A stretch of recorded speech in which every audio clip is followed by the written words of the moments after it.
These old buildings, too expensive to maintain, supposedly, but also too precious to demolish. So we need to sort of decide whether we're going to keep these buildings going or not, modernise them, or get rid of them.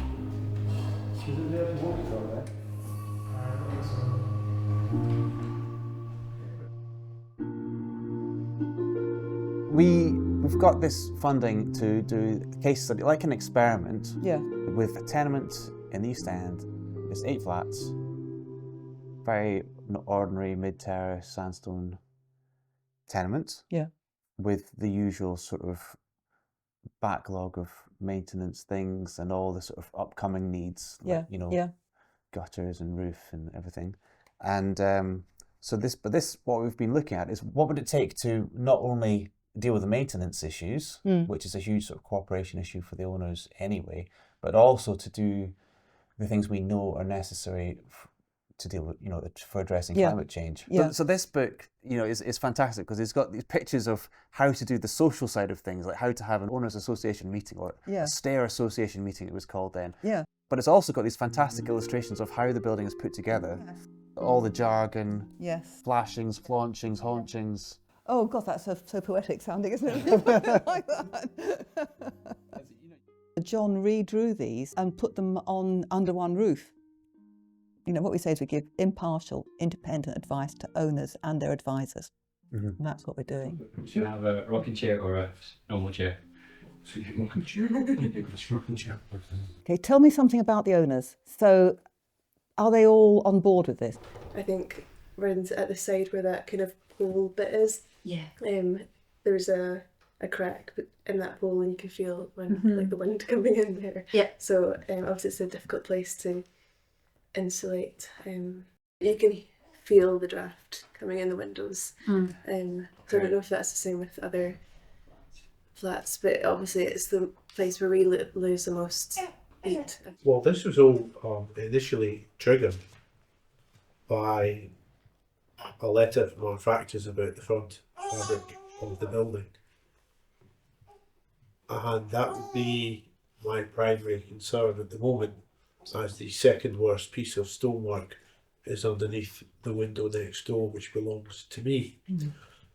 So that's what I want to see dealt with. If the front of the building falls on the drive, then it doesn't matter how many heat pumps you have in the back court. I don't have particular concerns about the heating, insulation, or efficiency, or things like that. I mean, I always start these problems by talking about the owners. I mean, if you're a professional, you often turn around and think the owners are problems. But in fact, the owners have problems. And one of the problems they have is trying to get every other owner on board.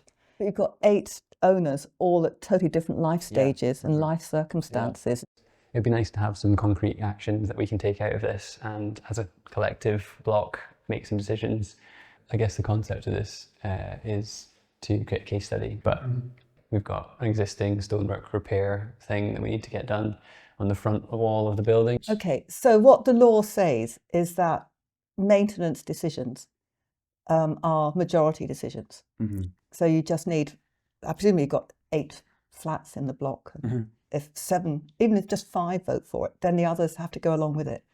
So the law is about maintenance, but that also covers insurance. It covers the management of the tenant, of the tenement. So it covers the paying of the factor, or the gardening, or the painting, or stair cleaning, or insurance. If the building, the facade falls off the front of the building just because you haven't maintained it properly, you don't get insurance for it. Yes. So in some ways, people worrying about the insurance, it's legitimate in case there's a fire.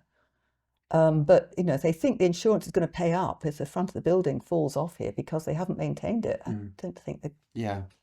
Neighbours just next door recently they all had to move out because the whole block was becoming unstable. And I went up the stairwell a few times, and you can see the massive cracks along the walls and things. So if you're going to touch the building to do something with maintenance, is there something you can do for insulation? And if you're doing that anyway, can you go a bit further to further reduce your bills or be a bit more comfortable. And so we've got consultants, we've got John Gilbert Architects to help on fabric and maintenance. And we've got Luth Services, so building services engineers, looking at options on heating. Future-proofing these people. Future-proof it. The last attempt to really solve this was in 2011. So in 2011, there was a surveyor's report which says this stuff needs attention. And nothing's been done. Nothing's been done. Yeah, 13 years later, they're back trying to do it again. Yeah. Presumably they don't have a factor. They do have a factor. They do? Okay. And is the factor on board? The factor is being a factor, and it's... Okay. Quotes they've received are based... Well, in fact, they've been described by the factor as cosmetic, whereas I think it's, you know, between the architects and everyone else, we think actually it's a structural issue now. What would a 10-year plan look like? Is that what we're going to try and... Is that the kind of the mission? That's what... Would that be interesting? There have been revolutions with existing buildings in the past. Yeah. Someone has to do it first, and that's never going to be pretty, and it might be time-consuming and costly, but then it creates a bit of momentum. And I kind of think of it similarly to when, I think it was in the Gorbals, they were really thinking about demolishing all the tenements because they couldn't think of a way to put like internal bathrooms in. There was this one person who got an architect who was just like, well, can you see if you could like move this wall or like put in a little like section and then put a toilet in? And they did it, and then they were like, oh, well, we don't have to demolish all the tenements. And then that just got... That's all it needed, was one person to stand for up and say, I want it. Annie Gibbons in Govan turned up at the door and said, laddie, I've heard you talk about it, I want one. It was replacing the toilet and the stair. 1 in 4 households in Scotland were sharing toilets and stairs. Annie was great because Annie allowed our house to become a show house, and over 700 people traipsed through Annie's loo. We then had to organise around her to make sure that the person above her was happy to have the pipes through, people below, and so actually we ended up with the 3 houses getting a new bathroom in. This whole network of housing associations were driving this forward with local authority and very much with government support as well. You know, when you start talking about doing community-based things for insulation, that's the model you're following. Mm-hmm. Yeah, we're really interested. Yeah, and people actually looked at them and said kind of the ideal number of owners to work around or tenants to work around is about 200.